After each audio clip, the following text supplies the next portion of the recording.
السلام علیکم ورحمۃ اللہ وبرکاتہ. محترم حضرات، ابھی مولانا اکبر صاحب رشادی جماعت برکاتہم امام و خطیب مسجد اکبر صاحب بہت اچھے انداز سے سمجھا رہے تھے. اللہ ہم تمام کو عمل کی توفیق عطا فرمائے. لیکن اب جلسے کی ابتدا شروع ہوگی.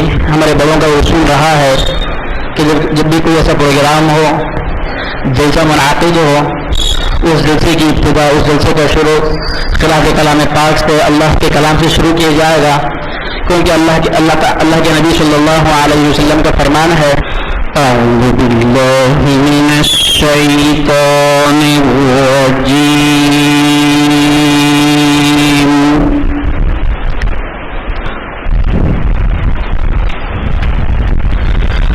بسم اللہ الرحمن الرحیم.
أولئك عليهم صلوات من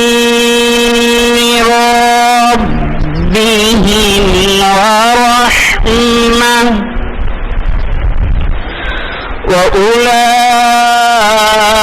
وأولئك هم المهتدون.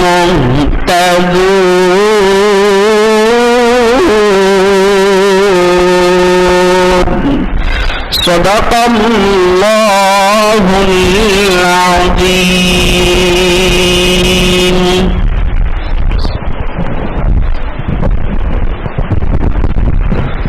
سبحان اللہ. اللہ تعالیٰ حضرت مولانا کو لحن داود عطا فرمائے ہیں. اللہ اور مزید ترقی عطا فرمائے. قرأت کلام پاک کے بعد نعت شریف کے چند اشعار پیش کرنے کے لیے ہمارے اس حلقے کے عالم فاضل مولانا منصور بیگ صاحب رشادی جماعت برکاتہم سے عاجزانہ مدبرہ التماس ہے کہ نعتیہ کلام پاک پیش کریں.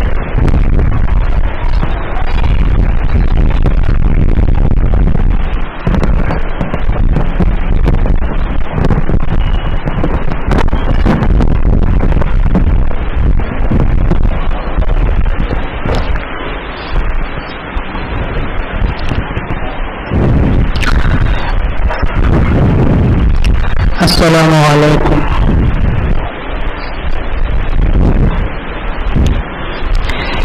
زبان دل درود سلام کی خوشبو، زبان دل درود سلام کی خوشبو، نفس نفس محمد کے نام کی خوشبو، نفس نفس محمد کے نام کی خوشبو، چلے جانب طیبہ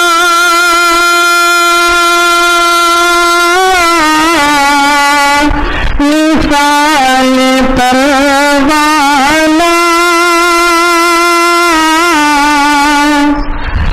چلے جانب طیبہ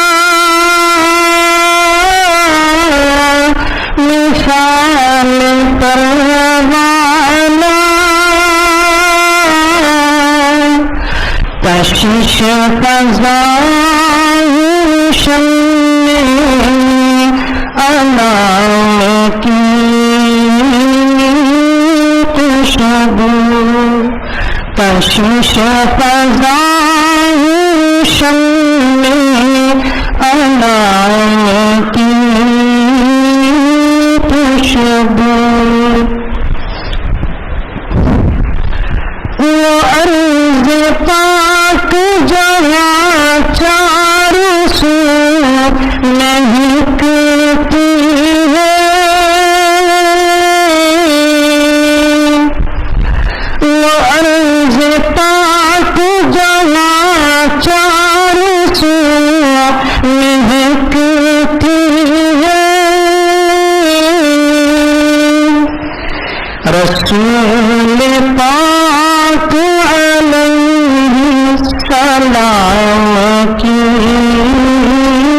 خوشبو، رسول پاک علیہ السلام کی خوشبو،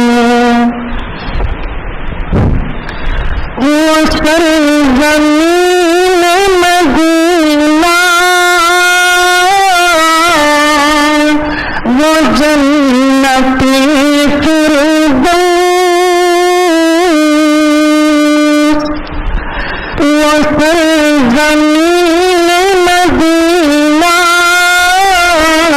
وہ جنت فردوس، ہے جا فضا درود ربام کی خوشبو، ہے جا فضا درود ربام کی خوشبو،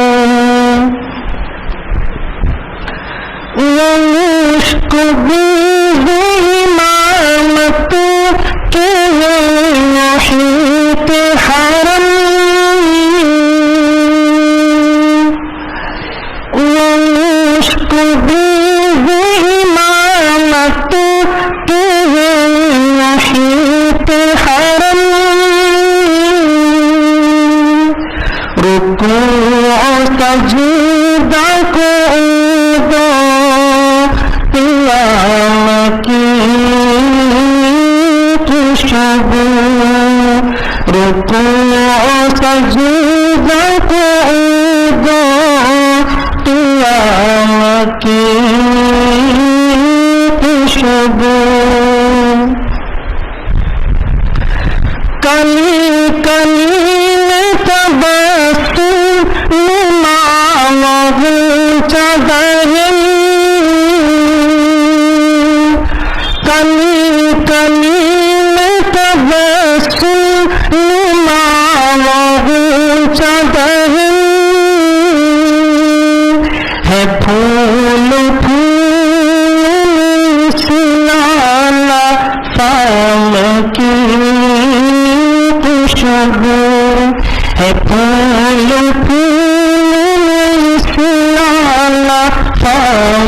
کی خوشبو ورق ورق معطر صحیفہ دل کا ورق ورق معطر صحیفہ دل کا ہے سطر سطر کی پیام کی خوشبو ہے سطر سطر کی پیام کی خوشبو تمام محفل احباب جھوم اٹھی اشراف تمام محفل احباب جھوم اٹھی اشراف کہ اس پہ چھا گئی حسن کلام کی خوشبو کہ اس پہ چھا گئی حسن کلام کی خوشبو زبان و دین درود و سلام کی خوشبو نفس نفس میں محمد کے نام کی خوشبو. السلام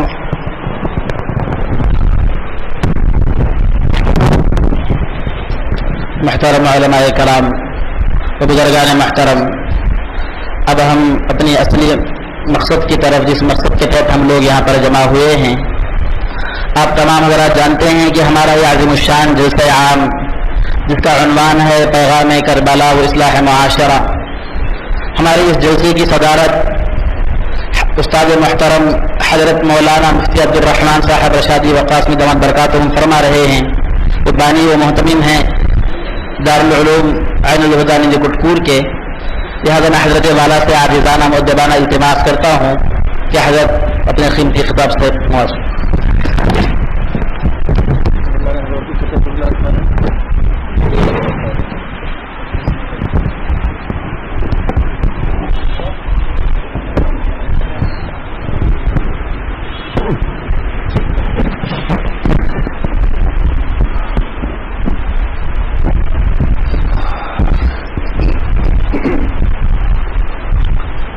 السلام علیکم ورحمۃ اللہ وبرکاتہ.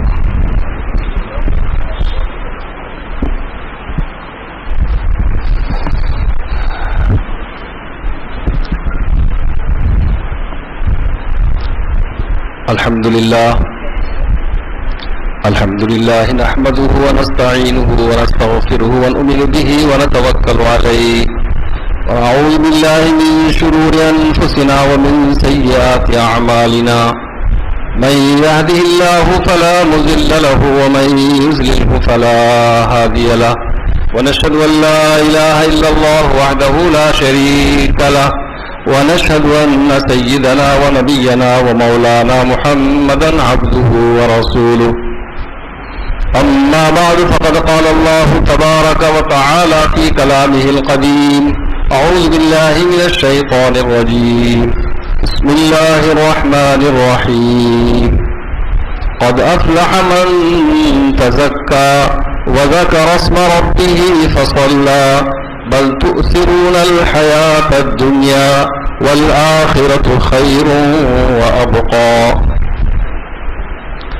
وقال نبينا صلى الله عليه وسلم: ألا إن في الجسد لمضغة فإن صلحت صلح الجسد كله وإن فسدت فسد الجسد كله. صدق الله العظيم وصدق رسوله النبي الكريم.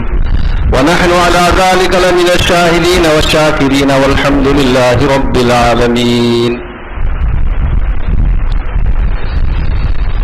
حضرات علماء اکرام، حفاظ اعظام، علماء دین، بزرگان ملت، نوجوانوں، بھائیوں، اگر خواتین کا انتظام ہے تو ماں بہنوں، آج کی یہ ہماری مجلس جس میں ہم سب شریک ہیں اور ہمارتن حاضر ہیں، اور الحمدللہ اس مبارک و مسعود مجلس سے مستفید ہونے کی نیت سے شریک ہیں، اللہ تعالیٰ بار بار ہمیں ایسی مجلسوں میں شریک ہونے کی، شرکت کرنے کی توفیق عطا فرمائے.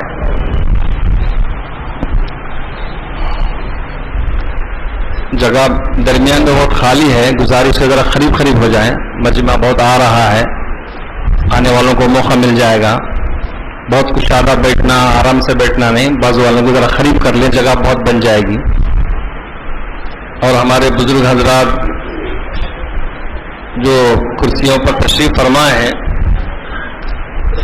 حی علی الصلاۃ کی جانب یعنی شمال کی جانب، ان سے گزارش ہے قبلے کا جو رخ ہے وہ نماز کی حالت میں ہے، بیان کے وقت میں اس طرف ذرا توجہ فرمائے تو مناسب رہے گا، اس لیے کہ اس وقت ہم سب کے لیے قبلہ اور ہم سب کی توجہ جو مرکوز ہے، میں اپنی طرف نہیں کر رہا ہوں، مہمان بزرگ پیر و مرشد اللہ والے تشریف لائیں گے، جو بول رہے ہیں ان کی طرف متوجہ ہونا ہے. اس میں توجہ بھی باقی ہوتی ہے، دھیان بھی، اور بات دل کو لگتی ہے، سمجھ میں آتی ہے. اگر آپ قبلے کی طرف جیسا نماز میں بیٹھتے ہیں اتفاقاً ویسا ہی بیٹھ گئے ہیں، اگر ویسا بیٹھ کے ادھر دیکھنے کی کوشش کریں گے تو بیان ختم ہونے تک میرے خیال سے گردن میں درد ہو جائے گا. اس لیے جیسا تمام مجمع بیٹھا ہو ذرا سا ادھر رخ کر لیں، آپ کو آرام بھی رہے گا.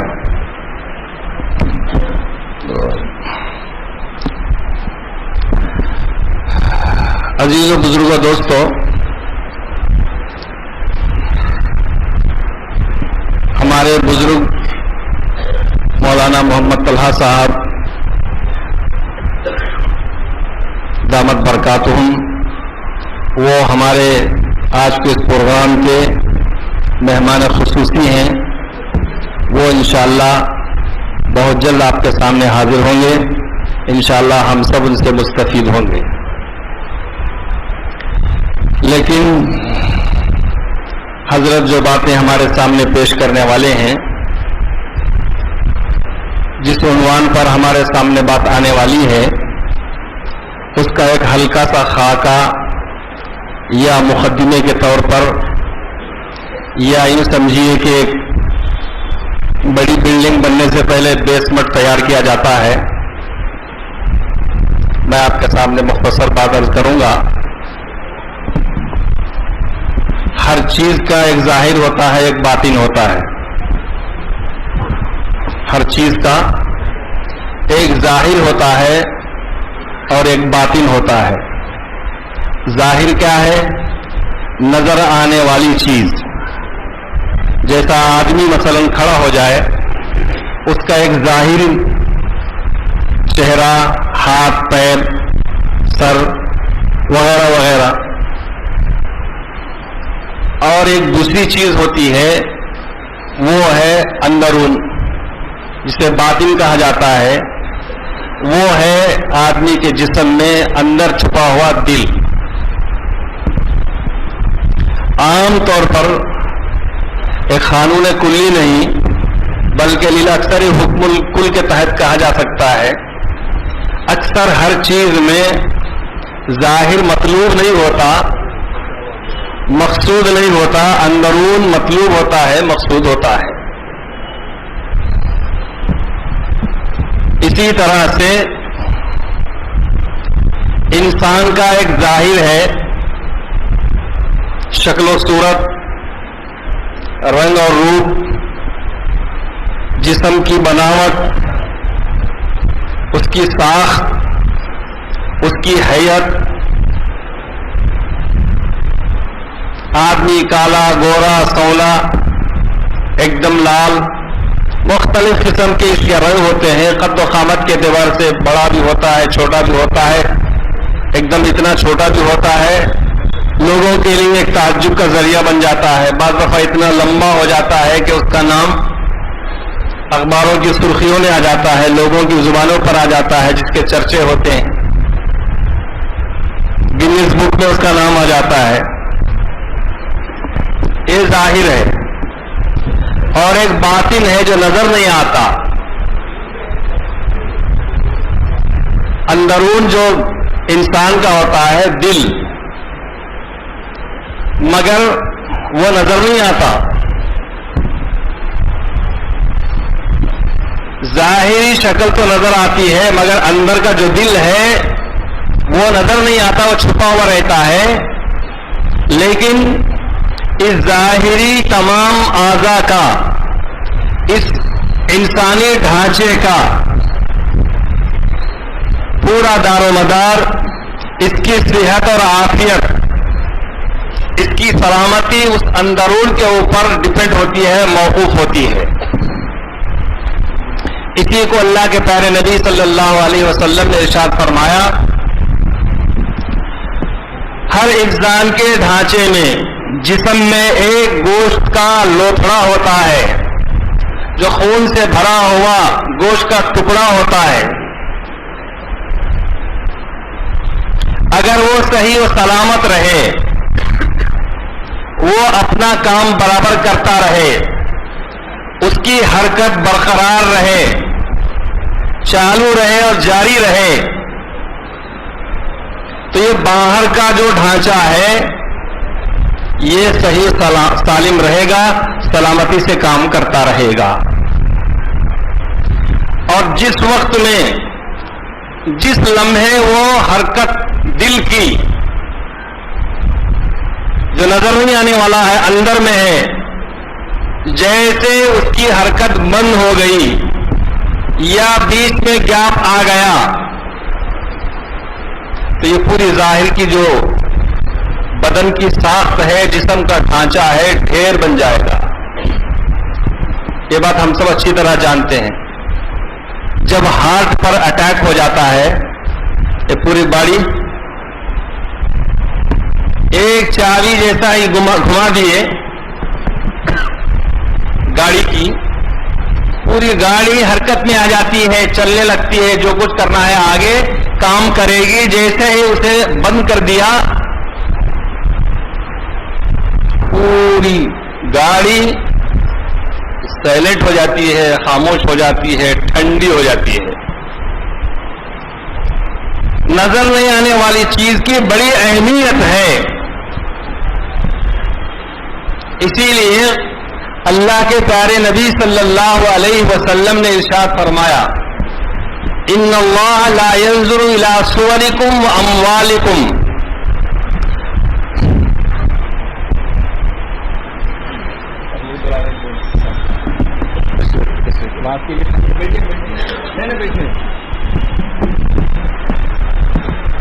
مولانا مفتی عظمت اللہ صاحب بیتم چلا کے ان سے درخواست ہے وہ خالی کرسی کو پر کر لیں.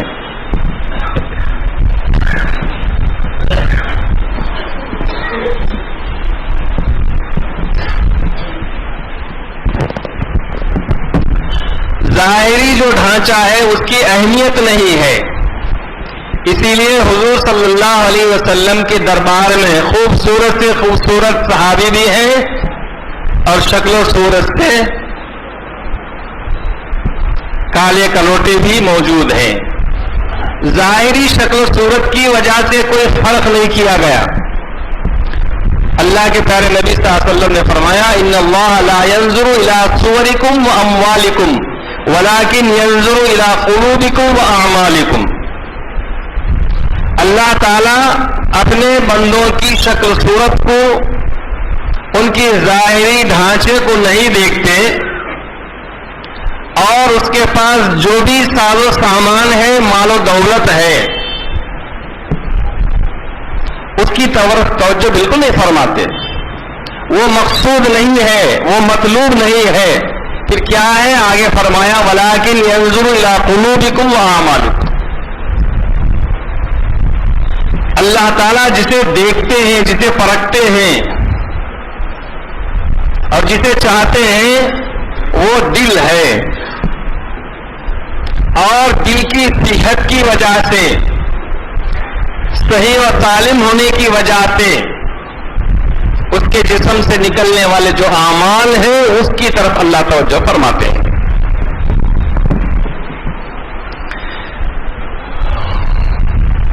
جسم مطلوب نہیں، دل یہ مطلوب ہے۔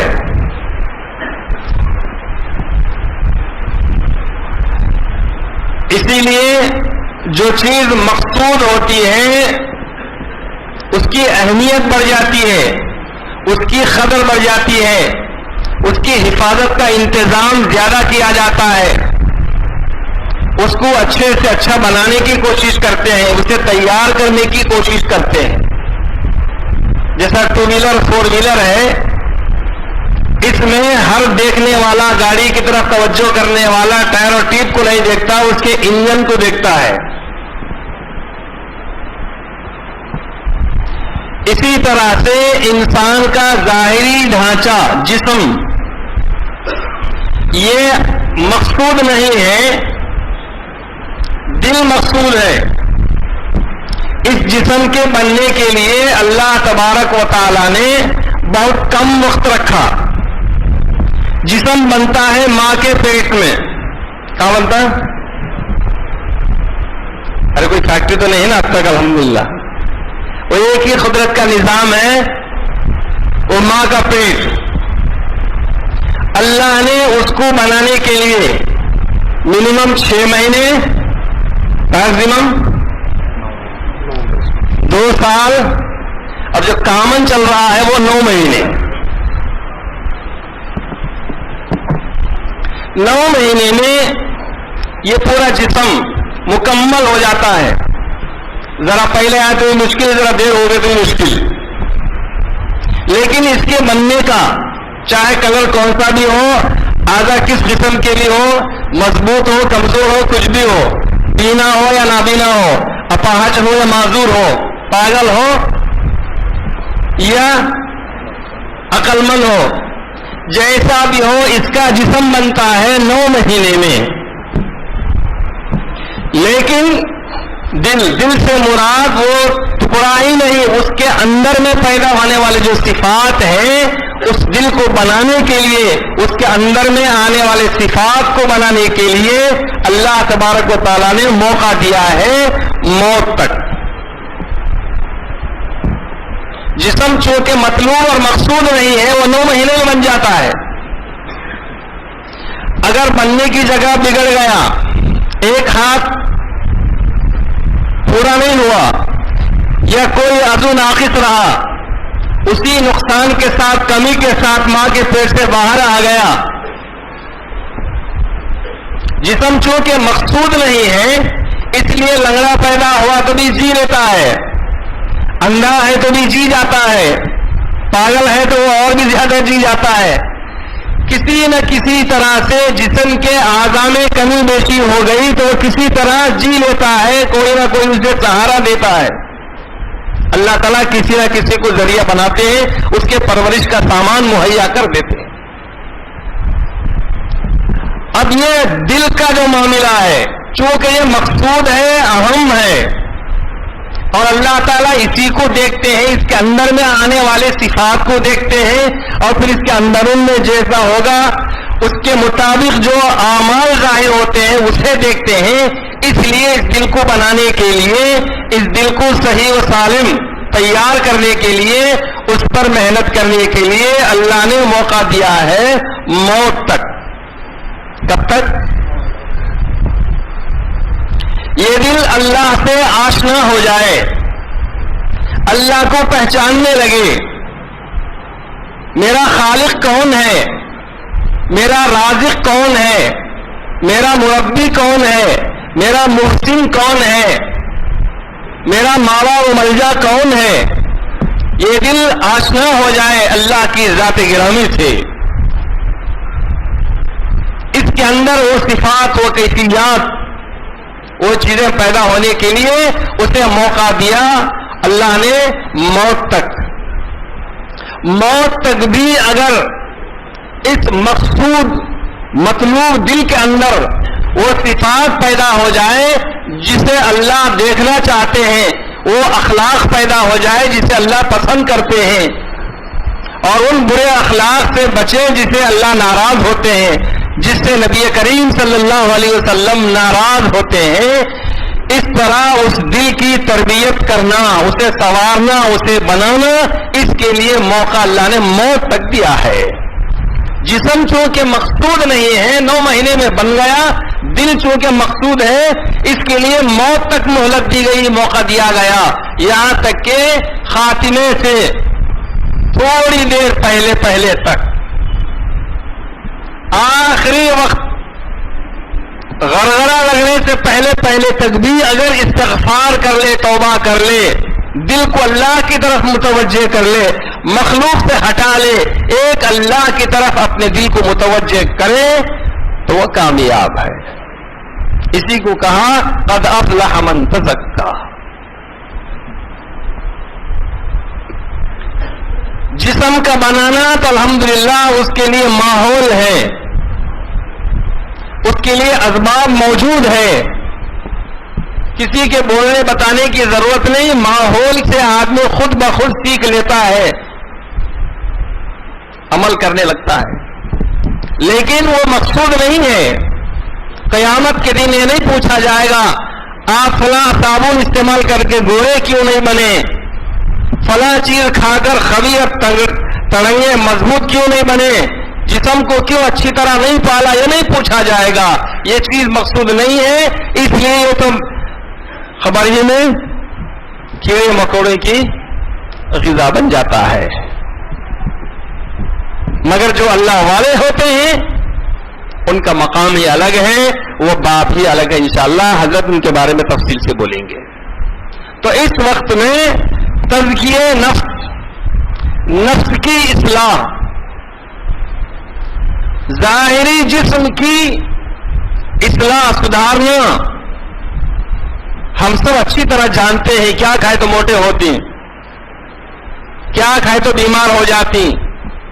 شوگر پیشنٹ کو معلوم ہے کہ شوگر کھاؤں گا، میٹھی چائے پیوں گا تو فائدہ ہوگا یا نقصان ہوگا، وغیرہ وغیرہ۔ گیس ٹربل کے مریض کو معلوم ہے کہ کیا کھانے سے گیس بڑھتا ہے، کیا کھانے سے کنٹرول ہوتا ہے۔ جسم کے تعلق سے ہم اچھی طرح جانتے ہیں اور عمل کر رہے ہیں، اس کی پوری نگرانی اور حفاظت کر رہے ہیں، حتی الامکان کرتے ہی رہتے ہیں، کرنا بھی چاہیے، لیکن یہ مقصود نہیں۔ جس طرح جسم بیمار ہوتا ہے اسی طرح ہماری روحانیت اور ہمارا اندرون، ہمارا باطن، ہمارا دل بھی بیمار ہو جاتا ہے۔ ہم ظاہری بیماریوں کا علاج جانتے ہیں، زکام اور کھانسی ہو جائے اس کے لیے کون سا ٹیبلٹ ہے، آج کل 4-5 سال کا بچہ بھی آسانی سے نام بولیں گا۔ فلاں بیماری کے بارے میں شہر میں کون سی ہسپتال اور اس میں کون سا ڈاکٹر اسپیشل ہے پیسے کھینچنے میں، بچے سے لے کر بڑے تک سب کو معلوم۔ کینسر کے لیے اچھا ڈاکٹر کون ہے، ہارٹ کے لیے کون سا ڈاکٹر، پہلے کون تھا اب کون ہے، پہلے کون سی ہسپتال تھی اب کون سی ہسپتال ہے۔ اس طرح ساری تفصیلات ساری قوم، مرد بھی، عورتیں بھی، بچے بھی، بڑے جوان سب جانتے ہیں، لیکن دل کی جو بیماریاں ہیں، میں نے شروع میں آپ کو سمجھا دیا، جسم اہم نہیں ہے، اس کے تعلق سے ہم بنانا بھی جانتے ہیں، حفاظت کرنا بھی جانتے ہیں، لیکن جو دل اہم ہے، جو مقصودی ہے، جس کے اللہ پرکھتے ہیں، جس کی تیاری کا موقع ہم کو بہت طویل اور لمبا دیا ہے، اس دل کے بارے میں جو بیماریاں آتی ہیں،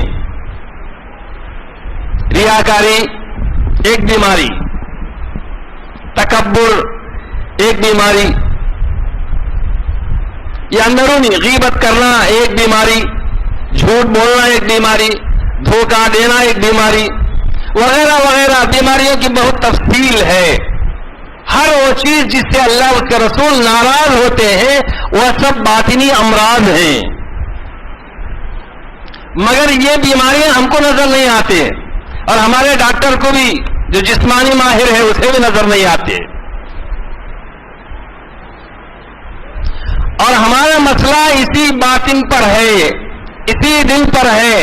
اسے جیسا ہم سنواریں گے بنائیں گے، اس کی اصلاح کی جتنی فکر کریں گے، اس کو چمکانے اور پنپانے، اسے ترقی کرنے کے لیے جتنی محنت کریں گے، کوشش کریں گے، وہ ہمارے لیے کامیابی کا راستہ ہے.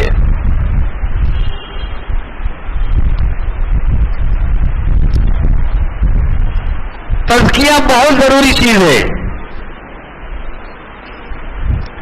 پہلے دور میں تزکیے کا بڑا نظام چلتا تھا، بڑی سہولتیں تھیں.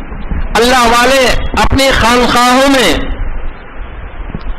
لوگ اللہ والے کے ہاتھ میں ہاتھ دے کر بیعت کر کے سالوں سال تک تزکیے کے لیے اپنا وقت دیتے تھے.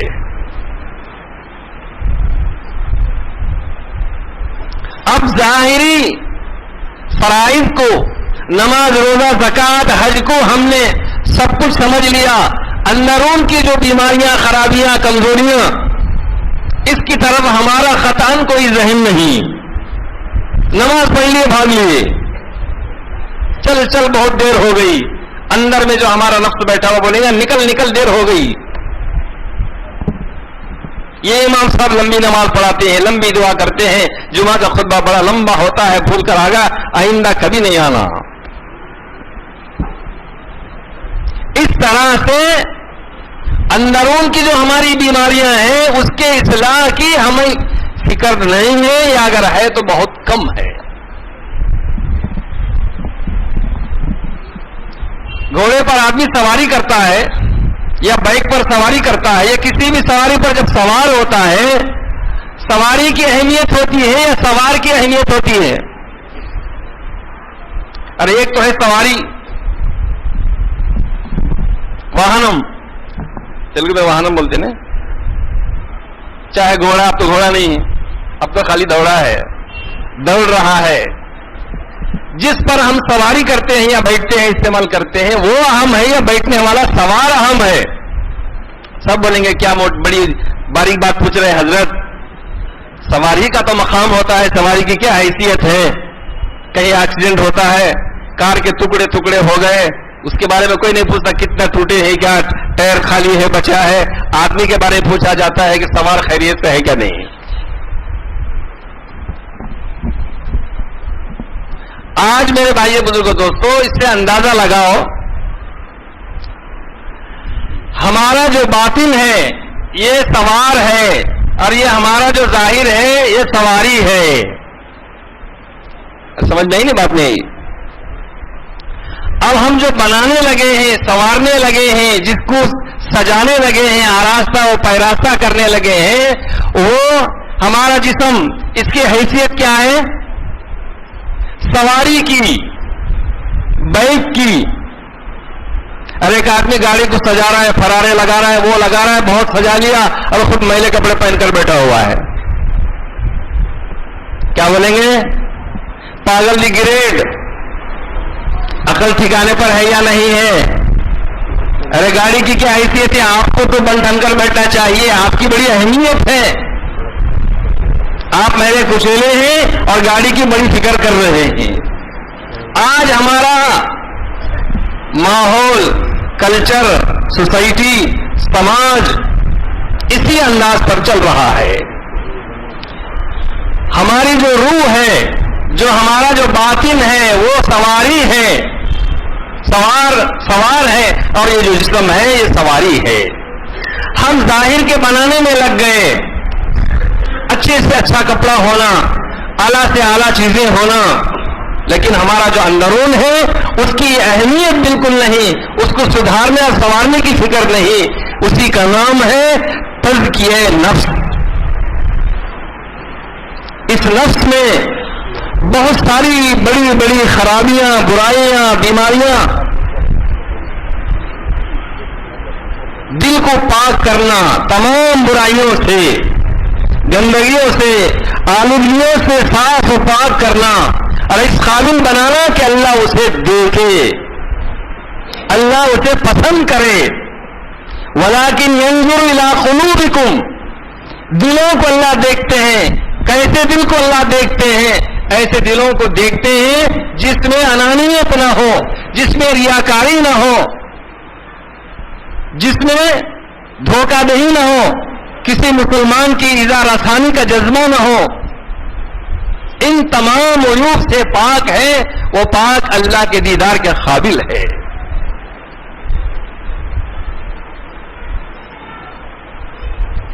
ابو عبداللہ اندلسی رحمۃ اللہ علیہ کا واقعہ بہت مشہور ہے، ام الامراض کتاب میں لکھا ہوا ہے۔ اپنے شاگردوں کی ایک بہت بڑی جماعت کے ساتھ تشریف لے جا رہے تھے سفر میں، ایک جگہ چلتے چلتے دیکھا گرجا گھر ہے جہاں پر کچھ لوگ شرک میں مبتلا ہیں۔ کس میں مبتلا ہیں؟ شرک میں۔ ظاہر بات ہے جو اللہ والے ہوتے ہیں کسی گناہ کو دیکھتے ہیں، اللہ کی نافرمانی کو دیکھتے ہیں تو دل بے چین ہو جاتا ہے۔ یہ کیا ہو رہا ہے؟ اللہ کی سرزمین پر اللہ کی نعمتوں سے فائدہ اٹھاتے ہوئے یہ بندہ کیا کر رہا ہے؟ اللہ کو ناراض کرنے والے اعمال کر رہا ہے۔ اللہ ناراض ہوتے ہیں، اس طرح ان کا دل بے چین ہوتا ہے۔ تو اللہ والوں کی عادت ہوتی ہے۔ آپ کے دل میں بھی خیال آیا، اللہ کا شکر ہے، اللہ کا کرم ہے، فضل ہے کہ ہم اس سے بہت اچھے ہیں، ہم اللہ کو یاد کرنے والے ہیں، شرک سے، کفر سے، باطنی تمام غلاظتوں سے ہم پاک ہیں۔ دل میں خیال آیا، آگے بڑھنے لگے۔ یہ ایک جگہ پر پانی کا کنواں تھا، وہاں پر کچھ نوجوان لڑکیاں بچیاں پانی سینچ رہے تھے، نظر لگ گئی، کھڑے ہو گئے بہت دیر تک۔ ایک لمبا واقعہ ہے، حضرت آگے ہیں، میں مختصر ختم کروں گا۔ دل کی کیفیت بدل گئی، اس کے عاشق ہو گئے، وہاں کھڑے ہو گئے۔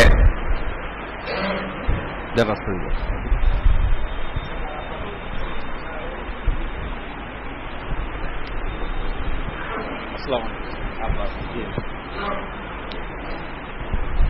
اس کو ہٹا دو، ایسی کرسی آرام رہے گا، آرام تو نہیں رہتا اس میں، آپ کو یہی پسند کچھ ہوتا ہے جی۔ نہیں، نرم اچھی بات ہے، اس ہٹا کو اور رکھ دو، اور ایک لے لو۔ یہ گھر میں بیٹھنے کی، اچھا اس میں بیٹھ کر بیان میں آرام۔ جی جی اور لے لو، خرید لا والا چیز ہے تو کھلا ہٹا دو تھوڑا سا۔ ارے کچھ بنانا کرنا